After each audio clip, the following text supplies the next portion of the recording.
Hello everyone, welcome back to my channel. Today in this video we will be solving longest consecutive sequence from LeetCode. This video is going to be an addition to the competitive programming playlist on our channel. Here you can see the difficulty level is medium here, and by looking at the number of likes on this problem you can definitely understand the quality of this problem. So let's start with this video. In this video today we will see how we can solve this problem. We'll start with the naive approach and then we'll jump to the optimal solution, and we will also try to understand the intuition behind it so that we can solve similar problems by using the concept we will learn today. Okay, and also at the end I'll be showing you the Java code solution and Kotlin code solution for this given problem. So let's start with this video. So here in the problem description it is given an unsorted array of integer nums, return the length of longest consecutive element sequence. Okay, and then here there is a constraint that you must write an algorithm that runs in order of n time. So we'll come to this later. First we'll try to solve this in a naive approach and then we'll see how we can optimize it. Okay, let's try to understand this problem better by this example. Here in the example, if you see, we have this given input nums which have element 100, 4, 200, 1, 3, 2, and the output for this one is 4. And if we see the explanation, it says that the longest consecutive element sequence is 1, 2, 3, 4, therefore its length is 4. So here from the given input we have this longest consecutive element sequence. That is the reason the output is 4, right? Let's try to understand from the second example. So here the elements are 0, 3, 7, 2, 5, 8, 4, 6, 0, 1. Okay, and if you see the output is 9. Why the output is 9 here? Because if you see the consecutive sequence is starting from 0, 1, 2, 3, 4, 5, 6, 7 and 8. So we have 9 elements which is consecutive, right? And that is the longest we have in this given input. That is the reason we are returning 9 from here. Now I hope the problem statement is clear. Let's go to the Scratch file to understand how we can approach this problem. So here, let's say we have this input array nums which has element 100, 4, 99, 101, 132. And by looking at the input, we can say that we have few consecutive sequences present here. So first one would be 99, 100 and 101, right? And the other one is 1, 2, 3, 4. So we have these two sequences present here, which basically tells you that there are basically two consecutive sequences, out of which the last one is the longest one because it has length 4, whereas the first one has length 3. So the output is definitely 4 for this given input, right? Now let's see how we can reach to this output. So let's see the first approach for this given problem. So what we can do about this problem, how we can solve, how to start. So the very basic thing which we can do is we can simply sort this array. Then after sorting it will look something like this: 1, 2, 3, 4, 99, 100 and 101, right? And after sorting, what we can do, we can simply iterate over this array and we can simply check the consecutive sequence, right? We can start with the first element. We can simply check if the first element is 1, then the next element has to be 1 plus 1, that is 2, and after this 2 plus 1, that is 3. In this way we need to traverse this, and by putting some if else we can definitely check if the sequence inside this array is consecutive, and based upon that we can simply keep a count of the longest consecutive sequence, and then we can simply return the max consecutive sequence count. Okay, so I hope the approach is clear. This is a brute force approach, and for this the time complexity would be something like this, where we will have order of n log n for the sorting. If let's say we are using merge sort, then definitely we will have order of n log n, and if you are using merge sort, then obviously we will be requiring order of n space complexity as well, right? And this order of n for iterating over the array to find the longest consecutive sequence, right? So overall time complexity would be order of n log n plus order of n. Okay, and the space complexity would be order of n, right? So that's about the brute force approach. So definitely when you get a question like this in interview, you should start with the naive approach, but definitely your interviewer will ask for optimal solution. So for that we'll go to the approach 2. Here we will simply use a set data structure to optimize this problem solution, and I'll show you how we can reach to a time complexity of order of n. So for that let's go to the slide section. So here I have taken this input array where we have this element 100, 4, 99, 101, 1, 3 and 2, and we have a set data structure here. So the first thing we'll do is we'll simply iterate over this input array, and then we can simply add all these elements to this set data structure. After this, your set will have these elements, right? So now once you have all this element added to this set data structure, so next we will simply iterate over this array and we'll perform some check to get the output. So the first thing we'll do is we'll start with the first element, and what we will do is we will simply take the first element, we will subtract 1 from it, and then we'll check if 99 is present in this set. So here if you see, we have this 99 present. Okay, so what we will do, we will simply move to the next element. We won't perform any operation, we'll move to the next element. Okay, again we'll do the same thing. We'll subtract 1 from the current element and we'll see if 3 is present in set. If it is present, we won't do anything, we'll simply move to the next element.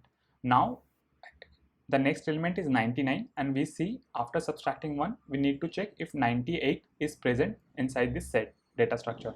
98 is not present. So once you see that for your current element 99, if 99 minus 1 is not present inside your set data structure, what you need to do is you need to take two variables. One would be max count, which will be initialized with this 0, and second one would be count, which will be set to 1 because we have this current element 99 present. Now the next thing we will do is we will simply increment the current element, so it will become 100, and then we will check if 100 is present in set. So if you see in set we have 100 present. So what we will do, we will simply increment the count, and the count variable will become 2. Similarly, we will increment 100, so it will become 101, and then we'll check if 101 is present in set. So this set contains 101, so we can simply increment count. So now count will become 3. Next we will again increment 101, it will become 102, and then we'll check if this set contains 102. Now this time if you see, 102 is not present, so we will stop here with the count 3. And now at this point what we need to do is we simply need to check if count is greater than max count. If it is true, then we will update the max count with the count value, which is 3 here. Now the updated max count would become 3. Now in the iteration we will move to the next element, which is 101. Now we will perform the similar steps. We will check if 101 minus 1 is present inside this. So here set contains 100, so we'll simply move to the next element, which is 1.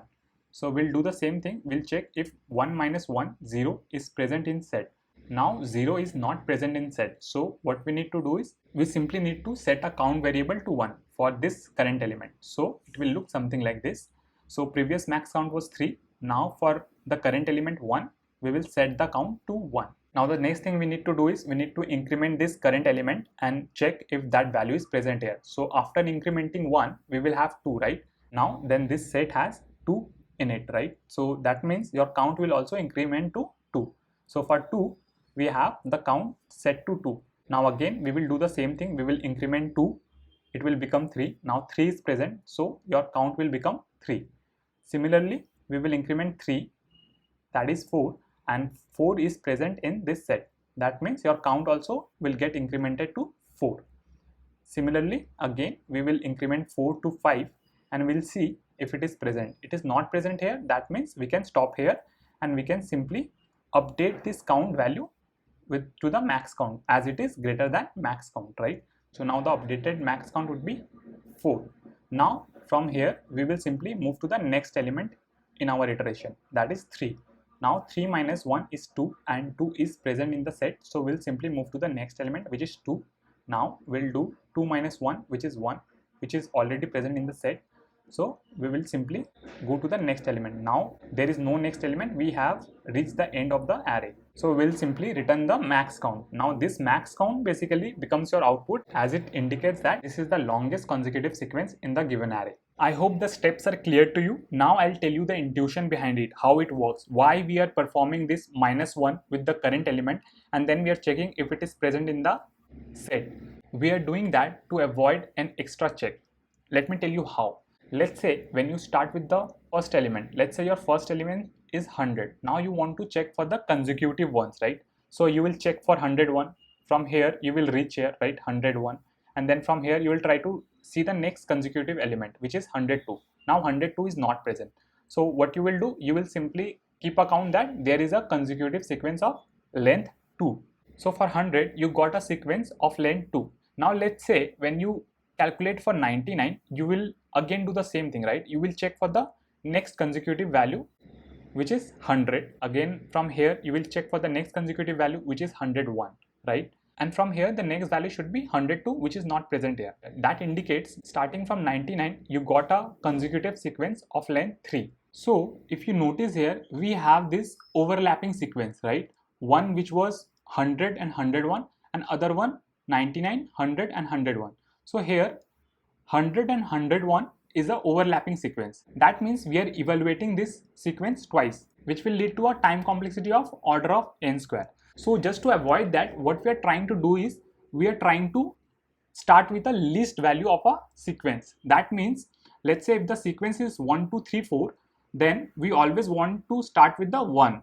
That is why what we are doing here is, for every element, the first thing we do is we subtract -1 and we check if that value is present in this set, which basically tells you that if this element is the first element of any consecutive sequence. If it is not the case, we'll simply move to the next element, because our target is to start with the least value of a sequence. So that is the reason every time we are performing this step. So the next thing we do is, once we have a starting point of a sequence, we simply start incrementing it. So let's say when you reach 99, you simply check if 99 minus 1 is present in the set. It is not present, that means it is going to be the first element of any consecutive sequence. So the next thing we start doing is we increment this element, right? It becomes 100. That means this consecutive sequence will continue, and at 100 we will again increment. It will become 101. We will check if it is present. That means again your consecutive sequence is continuing, and while performing this operation we will keep a count of this current sequence. Okay, as soon as this sequence breaks, we update the max count with the count value,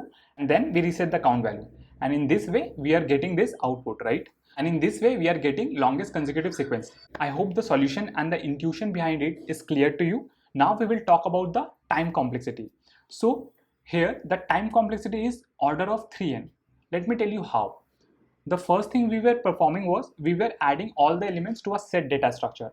That means we need to iterate over the given input, right? That will take order of n. And the next thing we are doing is, for every element we are performing a check, right? That is, for every element we are performing this operation where we are subtracting 1 from the current element and we are checking if it is present in set. So this operation we are doing for all elements, so that will take another order of n. And then once we have this starting point of any sequence, so let's say if it is 1, then what we do is we start incrementing it to check how long this sequence goes, right? And for that also we need to iterate for order of n times. To make it more clear, we'll take one more example, but before that let's talk about the space complexity. So here, as we saw that we are using set data structure to store all the elements, so that will take order of n space complexity. So now let's try to understand this order of n again. Okay, so here let's see this example. We have this array 4 3 2 1 0. Okay, and now we will store this in the set, right? Now the first thing we do is we start iterating over this element.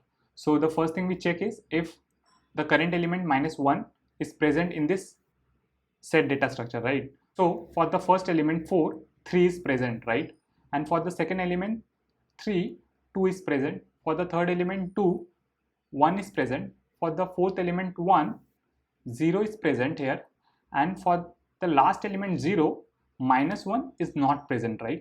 So by the time we reach here, we see that one iteration is already completed, right? That is this iteration which we talked about earlier, right? Now once we reach the last element, what we do next is we come to know that this is going to be a starting point of a consecutive sequence.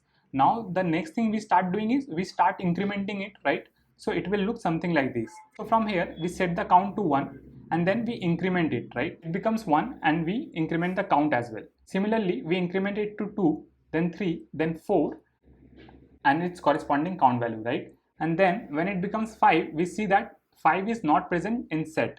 That means we need to stop here, right? And we need to update the max count with the count value. So here, if you notice that starting from 0, we have again iterated over each element, right? Until we reach the end of the sequence. That means we have order of 2n here, right? One order of n for this one and another order of n for these operations. So I hope now this is clear to you. We have order of 2n here and another order of n for inserting all the elements in set. So overall, we have a time complexity of order of 3n and a space complexity of order of n. So I hope the solution is clear to you, and also the time complexity must be clear to you by now. Now we will see the Java solution and Kotlin solution for this problem. So for that, let's go to the IntelliJ editor. So here we have this class longest consecutive sequence, where in the main function I have taken this input array and I am simply calling this method.